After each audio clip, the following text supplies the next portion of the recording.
Welcome to PMPA's Final Cut of the Week, where we share important information you may have missed while you were making essential parts. I'm Miles Free. And I'm Carly Kistler-Miller, and this is what you need to know for the week ending June 17th, 2022. According to the Bureau of Labor Statistics, the U.S. Consumer Price Index, CPI, was 8.6% in May. That's a 40-year high. On Wednesday, the Federal Reserve approved a 0.75 rise for the interest rates, which increases the Fed's benchmark federal funds rate to a range of 1.5 to 1.75%. This is the largest rise since 1994 and may not be the last, as the Fed tries to slow down the economy. Speaking of inflation, the U.S. dollar index, which is driven by inflation data, reached 105 on Monday, its highest level since November 2002. A strong dollar makes U.S. goods exports more difficult to buy in local currency terms, while making imports less expensive on U.S. dollar terms.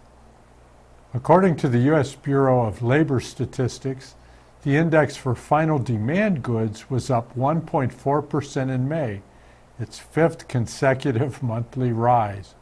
What does this mean for our shops?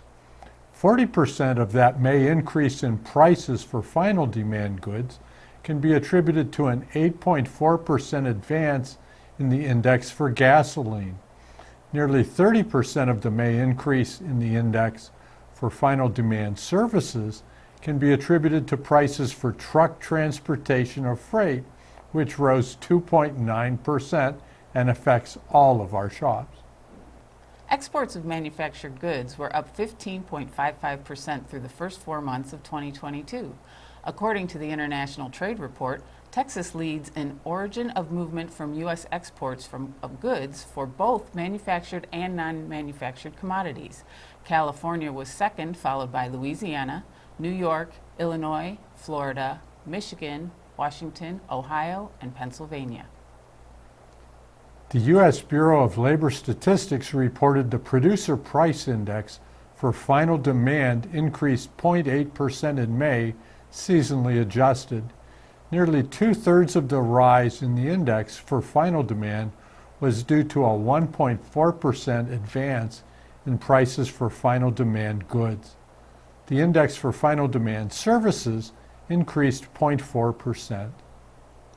PMPA Speaking of Precision podcast, released on Monday, shares considerations in today's inflationary and supply-constrained economy. You can listen on major podcast platforms or on PMPA.org. Now for our weekly tip.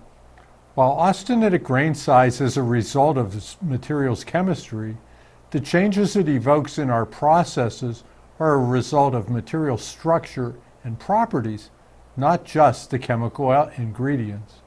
To learn 5 ways austenitic grain size can affect your machine shop, go to PMPA.org's Knowledge Centers or Final Cut of the Week. And that's our take on what you need to know for the week ending June 17th, 2022. For more information and links about any of the topics discussed today, please go to PMPA.org and click on Final Cut of the Week. Thanks for checking in, and we'll see you next Friday.